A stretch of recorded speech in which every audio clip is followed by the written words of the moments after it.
அனுபவித்திருக்கிறது, புதுமையான பல மனிதர்களை கண்டிருக்கிறது. ஆனால் இந்த வழக்கு விசித்திரமும் அல்ல, வழக்காடும் நானும் புதுமையானவன் அல்ல. வாழ்க்கை பாதையிலே சர்வசாதாரணமாக தென்படக்கூடிய ஜீவன் தான் நான்.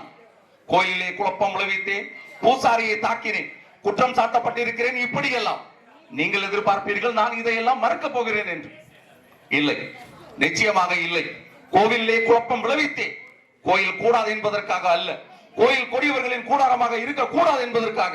பூசாரியை தாக்கினேன், அவன் பக்தன் என்பதற்காக அல்ல, பக்தி பகல் வேஷமாக ஆகிவிட்டதை கண்டிப்பதற்காக. உனக்கே நீ இவ்வளவு அக்கறை, உலகத்தில் யாருக்கும் இல்லாத அக்கறை என்று கேட்பீர்கள். நானே பாதிக்கப்பட்டேன், நேரடியாக பாதிக்கப்பட்டேன். சுயநலம் என்பீர்கள், என் சுயநலத்திலே பொது நலமும் கலந்திருக்கிறது. ஆகாரத்திற்காக அழுக்கை சாப்பிட்டு தடாகத்தை சுத்தப்படுத்துகிறதே மீன். அதை போல என்னை குற்றவாளி என்கிறீர்களே. இந்த குற்றவாளி கடந்து வந்த பாதையை சற்று பின்னோக்கி நடந்து பார்த்தால் அவன் கடந்து வந்துள்ள காட்டார்கள் எவ்வளவு என்பதை கணக்கு பார்க்க இயலும். பாட்டொலிக்கும் குயில்கள் இல்லை என் பாதையில், படம் எடுக்கும் பாம்புகள் எழுந்திருக்கின்றன. தென்றலை தீண்டியதில்லை, நான் தீயை தாண்டி இருக்கிறேன். தீர்ப்பு எழுதுவதற்கு முன் தயவு செய்து கேளுங்கள் என் கதையை. தமிழ்நாட்டிலே இத்திருவிடத்திலே பிறந்தவன் நான். பிறக்க ஒரு நாடு, உழைக்க ஒரு நாடு. தமிழ்நாட்டின் தலையெழுத்திற்கு நான் மட்டும் என்ன விதிவிலக்கா? ரங்கூன் என் உயிரை வளர்த்தது, உயர்ந்தவனாக்கியது.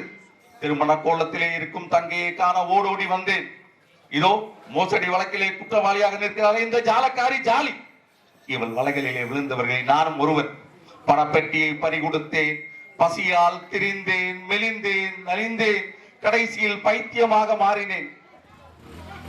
தங்கையை கண்டேன், கண்ணற்ற ஓவியமாக, ஆம் கைம்பெண்ணாக. பெயரோ கல்யாணி, மங்களகரமான பெயர். ஆனால் கழுத்திலோ மாங்கல்யம் இல்லை. செழித்து வாழ்ந்த குடும்பம் சீரழிந்து விட்டது. கையிலே குழந்தை, கண்ணிலே நீர். கல்யாணி அலைந்தால் கல்யாணிக்காக நான் அலைந்தேன். கல்யாணிக்கு கருணை காட்டினர் பலர். அவர்களில் காளையர் சிலர் கையில் கல்யாணியின் கற்பை காணிக்கையாக கேட்டனர். அவர்களின் முதன்மையானவன் இதோ இந்த வேணும். இவன் பகட்டால் மயக்கம் கொண்டான் என் தந்தை. நான் தடுத்திராவிட்டால் என் தங்கை அப்போதே தற்கொலை செய்து கொண்டிருப்பாள். கடவுள் பக்தர்களும் கல்யாணிக்கு இரக்கம் காட்டினர். அவர்களின் முதன்மையானவன் இதோ இந்த பூசாரி. கல்யாணியின் கற்பை காணிக்கையாக கேட்டிருக்கிறான். உலகமாதாவின் பெயரால், பராசக்தியின் பெயரால். கல்யாணி உலகத்தில் புழுவாக துடித்தபடியாவது உயிரோடு இருந்திருப்பாள். அவளை தற்கொலை செய்து தூண்டியது இதோ இந்த பூசாரி. கல்யாணி குழந்தை இரக்கமற்ற இந்த உலகத்தில் தன்னுடைய குழந்தையை கொண்டு விட்டு செல்ல விரும்பவளை அவளை கொண்டு விட்டாள். விருப்பமானவர்களை கொல்வது விந்தை அல்ல. உலக உத்தமர், ஜீவகாருண்ய சீலர் மகாத்மா காந்தி அவரே தன்னுடைய கன்றுக்குட்டியை கொண்டு விட சொல்லி இருக்கிறார். அது கஷ்டப்படுவதை காண செய்யாமல் அதே முறையை தான் கையாண்டு இருக்கிறாள் கல்யாணி. இது எப்படி குற்றமாகும்?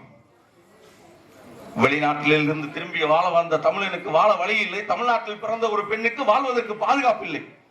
கல்யாணி மட்டும் கொஞ்சம் விட்டு கொடுத்திருந்தால், கோடீஸ்வரனின் பள்ளி அறையிலே ஊறினால், மானத்தை விலை கூறியிருந்தால், மாளிகவாசியின் மடியிலே ஊறினால், இப்படி ஓட்டி இருக்கலாம் காலத்தை.